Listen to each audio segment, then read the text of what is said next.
जोंनि चिफ प्रमद बर'नि बिथोन बायदि आरो जोंनि वाटार रिसोर्स डिपार्टमेन्टनि एम मोजां खामानि मावनो आगान सुरनायखौ आङो धन्यबाद होदों।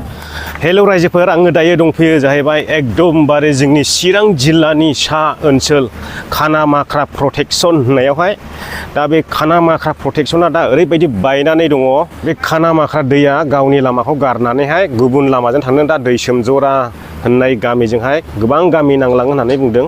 नोंथांमोना दसे उनाव मिथिगोन। आरो बिजिनि जिल्ला इउपिपिएलनि प्रेसिडेन्ट बिथाङाबो फंनैसो बिबुंथि होदों, बेखौबो नोंथांमोना खोनासंलांनो हागोन। भुटान हाजोनिफ्राय फैनाय खानामाख्रा दै, जायखौ जोङो खालामाथि होननानैबो बुङो, बे खानामाख्रा दैया गावनि जि लामा बेजों थाङालाबानो गुबुन मोनसे लामाजों गावनानै फैनानै जोंनि खंख्राजरा, राङिजरा, सबायझार, मालिपारा, मंगलियान बै जायगाफोराव लोमसावहैनानै दैबाना खालामो। आरो बियो गोबां बोसोरनिफ्राय दैज्लां बोथोर फैयोब्ला भुटान हाजोनिफ्राय दै हगार हरोब्ला बे ओनसोलफोराव बाना खालामबाय थादों।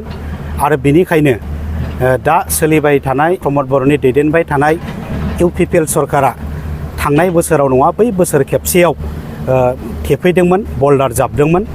बियो थांनाय बोसोराव आरो फिन भुटाननिफ्राय दै फैनानै बायफ्लंनानै थांनाय बोसोरावबो खंख्राजरा, राङिजरा, सबायझार, मालिपारा, मंगलियान बे ओनसोलथिं बाना खालामहैफिनदों। दा बिनिखायनो एबाराव जाहाथे बाना जानो हाया, भुटाननिफ्राय दै हगारनायनि आगोलनो बा दै बानाया जानायनि आगोलनो बे सबायझार, खंख्राजरा, राङिजराजों थांग्रा बा थांनाय माने दै लामा जालांनायखौ थेथेफैनाय जादों कख्लिं लानानै। दा जों बे जायगायावनो दंफैयो। दिनैनिफ्राय जागायजेनबाय खामानिया।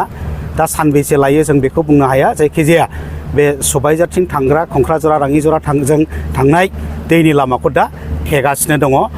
जोंनि इउपिपिएल सरकार चिफ प्रमद बर'नि बिथोन बायदि आरो जोंनि वाटार रिसोर्स डिपार्टमेन्टनि एम उकिल मुसाहारिनि थिनहरनाय बायदि बे हाबाफारिया दा सोलिगासिनो दङ।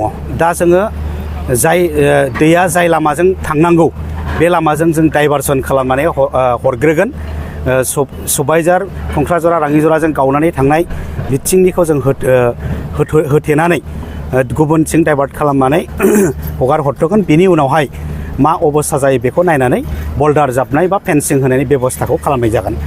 रायजो राजाफ्रा जेखौ दाबि खालामबाय थादों जे दैबानानिफ्राय, दै लोमनायनिफ्राय बारग'नो थाखाय बे खंख्राजरा, राङिजरा, सबायझारथिं थांनाय जिथु दैनि लामा बेखौ होथेनानै होनांगौ, बेखौ रायजोफ्रा बुंबाय थादों। आरो रायजोफ्रा खावलायबाय थानाय लेखानो जों दिनै इउपिपिएल सरकारा प्रटेक्शननि जि खामानि बेखौ मावगासिनो दङ। खंख्राजरा, राङिजरा, सबायझार, मालिपारा बै ओनसोलनि रायजो राजाफ्रा बोसोर बोसोर जिहेथु भुटाननिफ्राय फैनाय दैजों दैबाना जानानै खथि जायो, हाहाकार जायो, बेनिफ्राय रैखा मोननो थाखाय जोंखौ खावलायबाय थादों। आरो रायजो राजाफोरनि खावलायनायखौ मान होनानै, सनमान होनानै आरो रायजो राजाफ्रा जाहाथे दैबानानि खैफोदनिफ्राय बारग'नो हायो, बिनि थाखाय जों जेबो स्किम बा प्रजेक्ट बा लाथ'वालासिनो इमारजेन्सि जिहेथु दा दैज्लां बोथोर जाबाय, बेनिखायनो जोङो कख्लिं बा JCB भारा लाना फैनानै रायजो राजाफोरनि इन्टारेस्ट बा रायजो राजाफोरनि गाहामनि थाखाय जों बे दै थेथेनाय खामानिखौ मावगासिनो दङ।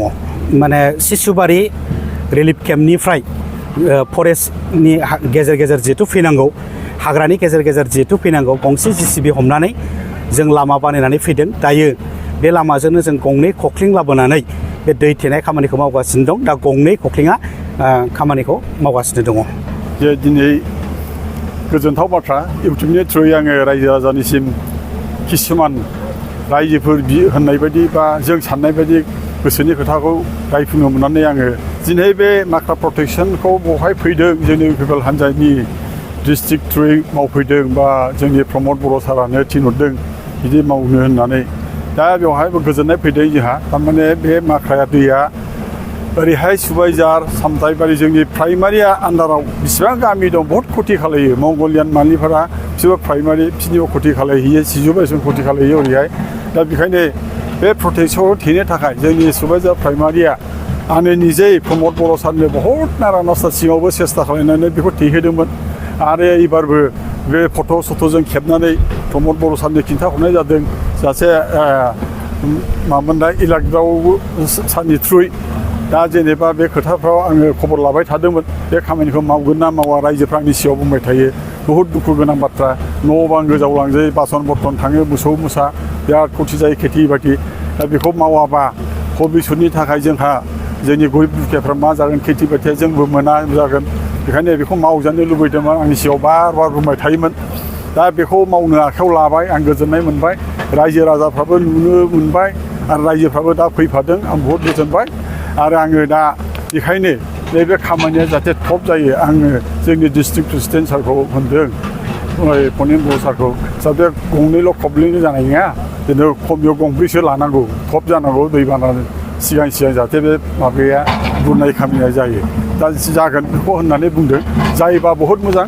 दा खामानिया मोजां जानांगौ दा होमबासो जोंबो पाब्लिकनि मोखाङाव जोंबो मोखां देखायनो हायो आङो बेखौनो लुबैयो मोजां खामानि मावनो आगान सुरनायखौ आङो धन्यबाद होदों दा आङो नोंथांमोनखौबो धन्यबाद होबाय जिहेतु नोंथांमोना निजे फट' खेबनानै देखायनो हाबाय जे मा अबस्था नुनो मोनबाय रायजोफ्राबो जोंबो एसे फंसे फंनै रायजोनि सिगाङाव खिन्थानो हाबाय जों रायजोनि थाखाय मा खालायदों मा सानदों हयथ' रायजोफ्रा जोंखौ गाज्रिबो साननानै थानांगौ जों गाज्रि मावा जों रायजोनि थाखायनो मावनो होननानै फैखादों जों मोजांखौ मावनो आगान सुरदों मोजां जालांथों खामानिया आं बेखौनो इसोरनिसिम कामना खालायनानै दिनैनि आं बे एसे बुंनायखौ आङो बेवहायनो फोजोबबाय गोजोन्थों